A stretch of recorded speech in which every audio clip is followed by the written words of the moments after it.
In the meanwhile, unbeknownst to anyone, the monk from Bologna, having been instructed by the abbot as to what he was to do, waited there for Ferrando to regain consciousness. The following day, the abbot and a few of his monks, with the excuse of playing a courtesy call, went to the home of the lady and found her dressed in black and full of grief. After comforting her for a while, he quietly asked her to fulfill her promise. The lady, realizing that she was now a free person and unhindered by Ferrando or anyone else, and having caught a glimpse of another beautiful ring on the abbot's finger, declared she was prepared to do so and arranged for him to come to her the following evening. And so, after dark, the abbot, disguised in Ferrando's clothes and accompanied by his monk, went to her home, and with the greatest delight and pleasure, he lay with her until matins, at which time he went back to the abbey. And this was the road that he traveled quite often to perform such services. Once in a while it happened that people would run into him during his comings and goings, and they believed that he was Ferrando, who was wandering about the countryside doing penance. And soon many tales sprang up among the common people of the village.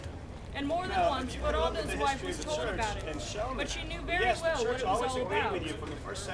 As soon as Ferrando regained his senses to find himself in some unknown place, the monk from Bologna, accompanied by a terrifying cry, walked into the tomb, and with some branches in his hands, seized him and gave him a good beating. Ferrando, weeping and screaming, kept on asking, "Where am I?" To this question, the monk would reply, "You are in purgatory." "What?" exclaimed Ferrando. "You mean I'm dead then?" The monk answered, "Of course you are." Then Ferrando began whimpering about himself, and going on about his wife and son, saying the strangest things in the world. Then the monk brought him something to eat and drink, and when Ferrando saw this, he said, "Oh, did the dead eat?" The monk replied, "Yes, and what I'm bringing you is the food the lady who was once yours brought this morning to the church, requesting that masses would be said for your soul, and it is the wish of God Almighty that you be given it here." Then Ferrando said, "God bless her. I loved her very much before I died, so much so that I would hold her in my arms all night long and do nothing but kiss her. And even I did some other things when I got the urge." And then, since he was very hungry, he began to eat and drink. But as the wine did not seem to do good to him, he said, "But God damn her! She didn't give the priest the wine from the cask by the wall." And when he finished eating, the monk seized him again, and with those branches he gave him another hard beating. After screaming for a long time, Ferrando asked him, "Hey, why are you doing this to me?" The monk said, "Because God Almighty has ordered me to do so 2 times a day." "But for what reason?" inquired Ferrando. The monk replied, "Because you are jealous, even though you had the finest woman in the district as your wife." "Alas," Ferrando said, "you speak the truth, and she was also the sweetest. She was sweeter than a sugar plum. But I had no idea that God Almighty took it badly when men were jealous. Otherwise, I would never have done so." The monk said, "You should have thought about that while you were up and mended your ways. Now, if it ever happens that you should return to life, be sure that you remember what I am doing to you now, and don't be jealous ever again." Ferrando said, "Oh, do people who die ever return?" "Yes," answered the monk, "if God wishes." "Well," exclaimed Ferrando, "if I ever return, I shall be the best husband in the world. I shall never beat her. I shall never say a mean thing to her, except about the wine she sent me this morning. And by the way, she didn't send me any candles either, forcing me to eat in the car." The monk said, "Yes, she did send some, but they were used up during masses." "Oh," Ferrando replied, "that's right. And if I ever return, I will be sure to let her do whatever she likes. But tell me, who are you that is punishing me?" The monk said, "I am also dead, and I came from Sardinia. It'll be like, 10 minutes I'll be back, and Matt and I are going to head out. Because I once highly praised a minister of mine for I'll being call jealous. you when I'm I've back. been condemned by God to do this punishment, which is to give you food and drink in these beatings until God decides what else to do with you."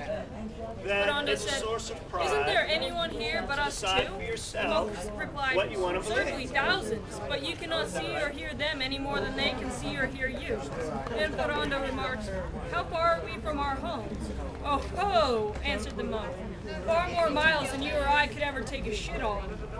Godspeed. That sure is far, exclaimed Ferrando. By the way, let me I'll bet it's so far, we're right out of the world explain a itself. little bit what's happening Thus, there. with such discussions and others like them, between eating and beating, Ferrando was kept there for about 10 months, during which time the abbot paid frequent and vigorously adventurous visits to the beautiful lady and had himself the best time in the world with her. But, as accidents will happen, the lady became pregnant, and as soon as she was aware of it, she told the abbot. As a result, they both felt that without any further delay, Ferrando would have to be resurrected from purgatory and return to her, and she would have to say that it was he that made her pregnant.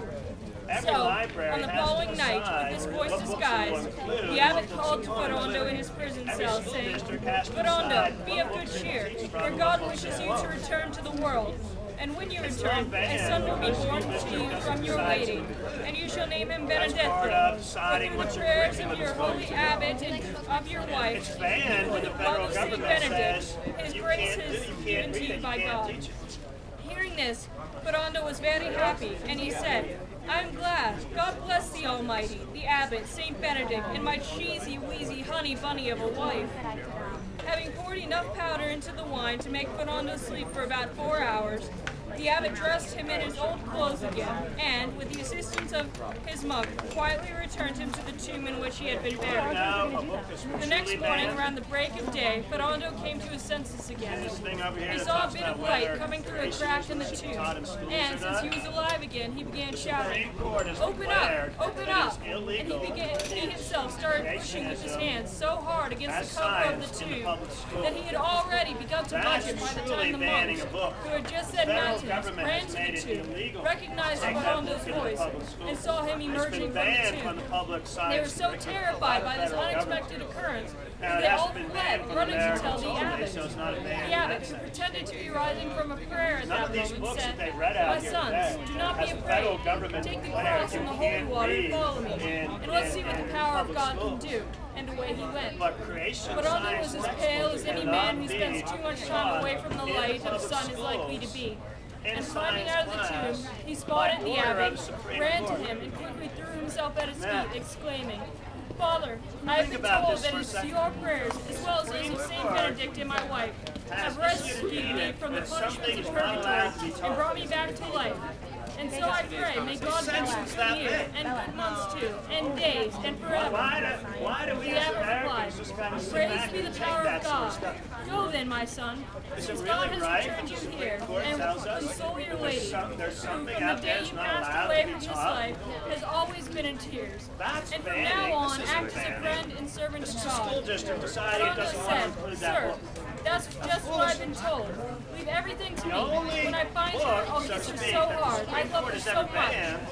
The abbot pretended to be most amazed over the whole affair, and as soon as he was alone with his monks, he had them devoutly sing.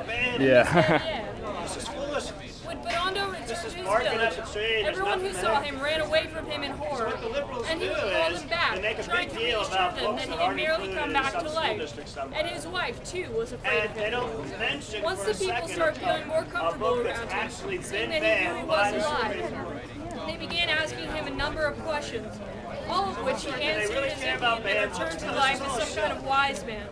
And he even told them stories about the souls of their relatives, and he himself made up some of the most beautiful fables about the workings of the world of purgatory. The entire populace present, he told of the revelation he had personally received directly from the mouth of Rectangle Bagel, just before he was brought back to life.